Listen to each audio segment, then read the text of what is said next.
नमस्कार दोस्तों, डॉक्टर जिग्नेश अरशद राय परमार के यूट्यूब चैनल में आप सभी का स्वागत है। आज का जो टॉपिक है वो है रीनल डिजीज़ के रिलेटेड, यानी किडनी की जो बीमारी होती है उसमें आपको क्या खाना चाहिए और क्या नहीं खाना चाहिए उसके बारे में आपको जानकारी देंगे। हर एक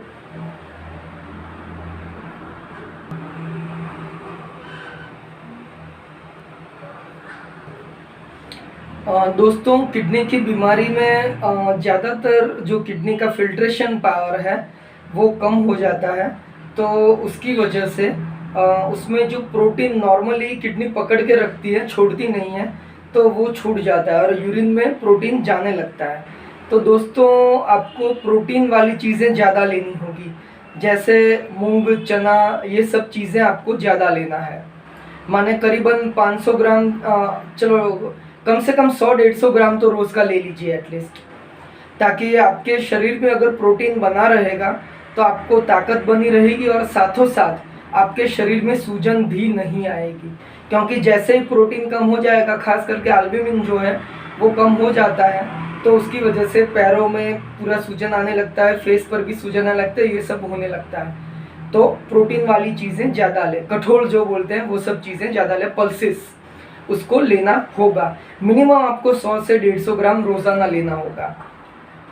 पानी भी आपको कम से कम 4 से 5 लीटर तो पीना चाहिए।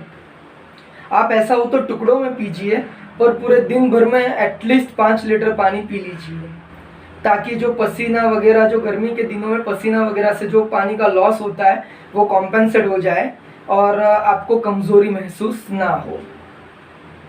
आप कोई भी मीठी चीज़ खा सकते हैं किडनी के रिलेटेड, उसमें कोई प्रॉब्लम नहीं होता है। फ्रूट्स में भी आप ले सकते हैं, जैसे ये नारंगी, मौसम्बी वगैरह ये ले सकते हैं। खरबूजा भी ले सकते हैं, जो वाटरमेलन कहा जाता है, उसको भी ले सकते हैं। और दूसरे में जो ये आम है, आम भी आप खा सकते हो। और सब्जियां में भी मोस्टली सभी सब्जियां खा सकते हैं। भाजी यानी ग्रीन लीफी जो वेजिटेबल्स होते हैं, भाजी वाली जो चीज़ें होती हैं वो किडनी के डिजीज़ में नहीं दी जाती है, क्योंकि उसमें मिनरल्स ज़्यादा होते हैं और उससे जो किडनी है उसके ऊपर लोड पड़ता है। तो हरे पत्ते वाली भाजियाँ टेम्पररी कम कर दें, कि जब तक क्रिएटिनिन लेवल जो है वो अपने नॉर्मल में ना आए तब तक ये चीज़ थोड़ी सी कम लीजिएगा। दूसरे में आप दूध पी सकते हैं, दूध मीठा भी पी सकते हैं, और उसमें कोई टेस्ट के अनुसार आपको जैसे वो कोई फ्लेवर डालना हो चॉकलेट वगैरह का, तो वो भी आप डाल के ले सकते हैं, उसमें कोई नुकसान नहीं होगा। और क्या खास नहीं खाना है उसका आपको खास ध्यान रखना होगा। सबसे पहले जो बताया, भाजी, हरे पत्ते वाली जो भाजी होती है वो नहीं खानी है, भाजियाँ कम लेंगे इस केस में, क्योंकि इसमें किडनी पे लोड होगा। दूसरे जो केमिकल वाली चीज़ें होती हैं, जिसमें कोई भी तरह का केमिकल आता है वो ना लीजिए, क्योंकि उससे भी किडनी पे ज़्यादा लोड होगा। पानी में भी दोस्तों आपको ध्यान रखना होगा कि पानी हमेशा आपको उबला हुआ ही पीना है, क्योंकि अगर वो सॉल्ट्स वाला पानी आप ज़्यादा पियोगे, जो हार्ड वाटर कहा जाता है, वो अगर आप ज़्यादा लोगे तो उससे क्या होगा, किडनी के ऊपर ज़्यादा दबाव पड़ेगा और किडनी को ज़्यादा नुकसान होता जाएगा। हो सकता है कि किडनी आपकी सडनली बंद भी हो जाए। तो ये चीज़ का आपको ध्यान रखना होगा। और दोस्तों, हमेशा का ये एक रूल रहेगा, कोई भी किडनी की बीमारी हो, पेशाब की बीमारी हो, कुछ भी हो, उसमें एक हमेशा रूल याद रखिएगा दोस्तों, कि आपका जो पेशाब का कलर है वो हमेशा पानी के कलर जैसा रहना चाहिए, और पेशाब में कभी जलन नहीं होनी चाहिए। ये दो चीज़ों का अगर आप ध्यान रखोगे तो दोस्तों 99% ये हमारा दावा है कि किडनी की बीमारियां आपको होने के चांसेस बहुत कम हैं, और दूसरा अगर है आपको तो बढ़ने के चांसेस नहीं है। वो या तो वहाँ पर रुका रहेगा या धीरे धीरे करके वो रिकवर हो जाएगा। तो पानी का भी उतना ही महत्व है कि उबला हुआ ही पानी पीना है, जो सॉफ्ट वाटर बन जाता है, जिसमें से जो सॉल्ट्स हैं, हार्ड वाटर के जो सॉल्ट्स होते हैं वो ख़त्म हो जाते हैं और वो पीने लायक बन जाता है, और इससे पथरी वगैरह भी नहीं होती है। खास करके दोस्तों, जब किडनी की बीमारी हो और उसमें अगर पथरी हो जाती है तो बहुत ही नुकसानदेही होती है, क्योंकि पथरी वहाँ पड़ी रहेगी और वहाँ पड़ी रह के वो किडनी के जो कोष पहले से ही खराब है उसको ज़्यादा नुकसान पहुंचाएगी, और उस वजह से आपकी जो किडनी की कैपेसिटी है, काम करने की जो क्षमता है, वो धीरे धीरे ख़त्म हो जाती है। तो उसका खास ख्याल रखें कि आप उबला हुआ ही पानी पीजिए, ताकि आपको उस तरह की कोई दिक्कत ना हो कि आप किडनी के रिलेटेड जो बीमारी है उससे ज़्यादा परेशान ना हो। तो ये क्या नहीं लेना है उसके बारे में भी बताया, क्या लेना है उसका भी बताया। एक पानी का ज़्यादा इम्पोर्टेंस है, दूसरे पल्सेस का यानी जो कठोल है उसका इम्पोर्टेंस है। ये दो चीज़ों का बहुत ही ज़्यादा इम्पोर्टेंस है दोस्तों। इन चीज़ों पे आप फुल्ली कॉन्सेंट्रेट कीजिए कि रोज़ाना आपको कठोल लेना है तो लेना ही है, और दूसरा पानी भी जो पीना है तो वो मिनिमम 4-5 लीटर पीना ही है, और साथों साथ उबला हुआ ही पानी पीना है। इस चीज़ का ध्यान रखना है दोस्तों। खाने में भी आप ध्यान रखिएगा कि आपकी जो पचाने की क्षमता है उसके हिसाब से आप खाना खाइए।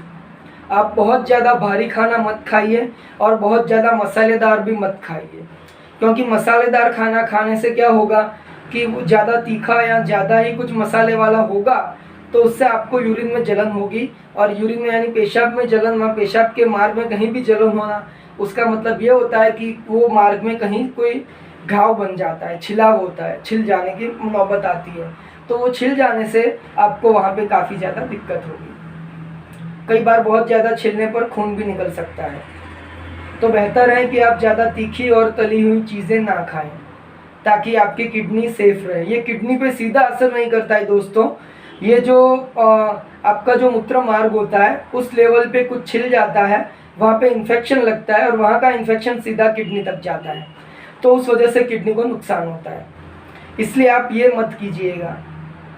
किडनी को अगर अच्छा रखना है तो आपके यूरिन को अच्छा रखिए, और अगर आपका क्रिएटिनिन का कोई प्रॉब्लम है, किडनी रिलेटेड बीमारी है, जैसे ARF है, एक्यूट रीनल फेलियर, या CRF है, क्रॉनिक रीनल फेलियर है, या नेफ्रोटिक सिंड्रोम है, तो ये सब चीज़ों में आपको क्या करना होगा कि आपको कंटिन्यूसली यूरिन का रिपोर्ट मॉनिटर करना है। आप बार बार यूरिन का रिपोर्ट करवाते रहे, हफ्ते में करवाएंगे, 15 दिन में करवाएंगे, कोई फ़र्क नहीं पड़ेगा। यूरिन में आपको कोई नुकसान नहीं है, वो एक वेस्ट प्रोडक्ट ही होता है, तो वो आप बार बार चेक करवा सकते हैं। उसकी कॉस्ट भी ज़्यादा नहीं होती, 50-100 रुपये में हो जाता है। तो उससे क्या आपको पता चलेगा कि यूरिन में अगर क्रिस्टल्स आते हैं तो किडनी में पथरी होने के चांसेस है। यूरिन के अंदर अगर आपको एल्ब्यूमिन आता है तो प्रोटीन यूरिन के अंदर जा रहा है, उसका समझ में आ जाएगा, यानी किडनी को नुकसान हो रहा है, ये समझ में आता है। तो आपको उस तरह से लाइट डाइट करना है, किडनी को एकदम आराम मिले वैसी चीज़ें लेनी है, जिससे किडनी अगर आराम करेगी तो उसमें रिपेयरिंग फास्ट हो जाएगा, और फिर वापस वो जो प्रोटीन जाना था वो बंद हो जाएगा। और डॉक्टर को कंसल्ट करके उसकी दवाई भी लेना उस टाइम पे ज़रूरी इसलिए होता है क्योंकि अगर ज़्यादा प्रोटीन लॉस होता है तो पहले तो थोड़ा सा पैरों में सूजन आती है, फिर पूरे फेस में आती है, फिर पूरे बदन में सूजन आ जाती है, और फिर बाद में पेट में वगैरह सब जगह पे पानी भरना स्टार्ट हो जाता है, जिससे एसाइटिस कहा जाता है। यानी ये जो पेट में पानी भरता है उसको एसाइटिस कहा जाता है। जनरलाइज्ड एडिमा भी होता है, पूरे शरीर में भी हो सकता है वो, पर ज़्यादातर शुरुआत इन सब जगहों से होती है। तो इसका आपको खास ख्याल रखना होगा कि आप कभी भी ऐसा मत कीजिए जिससे आपकी किडनी को नुकसान हो। और जब भी इस तरह का प्रॉब्लम हो तब आपको ज़्यादा एक्सर्शन भी नहीं करना है। एक्सर्शन माने बहुत ज़्यादा काम ना करें कि जिससे किडनी पे लोड बढ़े, क्योंकि आप जितना ज़्यादा काम करोगे उतना आपके शरीर की मेटाबॉलिज्म यानी एक्टिविटी बढ़ जाती है। तो उसमें मेटाबॉलिज्म, एनाबॉलिज्म और कैटाबॉलिज्म दोनों का एक जो है वो मिलके ये बनता है मेटाबॉलिज्म। तो एनाबॉलिज्म यानी आप यूटिलाइज करते हैं, अब खा के वो इकट्ठा करते हैं। कैटाबॉलिज्म में वो यूटिलाइज होता है, कट होता है, जो भी आपने खाया वो हजम होता है, किसी भी तरह से उसका उपयोग होता है, उसे कैटाबॉलिज्म कहते हैं। तो वो दो प्रोसेस के अंदर ये एनाबॉलिज्म और कैटाबॉलिज्म जो होता है उसके बाई प्रोडक्ट्स होते हैं, और वो बाई प्रोडक्ट्स जो है वो किडनी के थ्रू फिल्टर होके यूरिन में से बाहर निकलते हैं, और थोड़ा बहुत जो है स्टूल के थ्रू भी जाता है। तो इन सब जो प्रोसेस है उसमें काफ़ी सारे एसिड्स वगैरह भी बनते हैं। कोई भी आप काम करते हो फिजिकल वर्क, उसमें एसिड बनता है, क्योंकि वो एक बाई प्रोडक्ट है। आपने जो भी काम किया उसमें मसल्स का डेप्थ होता है, जो छोटे मसल्स होते हैं, इतनी सी उंगली में हज़ारों मसल्स होते हैं, छोटे छोटे जो माइक्रो फाइबर्स होते हैं। तो उन सभी में से काफ़ी सारे फाइबर्स की डेथ होती है, और वो डेथ होने पर उसमें से एमिनो एसिड बनता है, जो एमिनो एसिड किडनी के थ्रू पास होके बाहर निकलता है। तो वो एसिड है, अल्टीमेटली एसिड एसिड होता है, उसका एक गुण है कि वो हर चीज़ को जलाता है, तो उस तरीके से वो किडनी को डैमेज करता है। इसलिए उसको सपोर्ट करने के लिए आपको अच्छे से पानी पीना होगा, हाई प्रोटीन डाइट लेना होगा, ताकि जो डैमेज हुआ है वो रिपेयर हो जाए और ज़्यादा नुकसान ना हो। जैसे वो डैमेज होता है उस तरह दूसरी तरफ से रिपेयरिंग भी चालू हो जाता है। तो दोनों का अगर बैलेंस रहेगा तो किडनी बिगड़ेगी नहीं और धीरे धीरे करेक्शन होता जाएगा। फिर से एक बार दोस्तों रिवाइज कर लेते हैं कि क्या क्या ध्यान रखना है आपको। सबसे पहले आपको प्रोटीन यानी कठोर ज़्यादा लेना है, 100 से 150 ग्राम रोज़ाना लीजिए।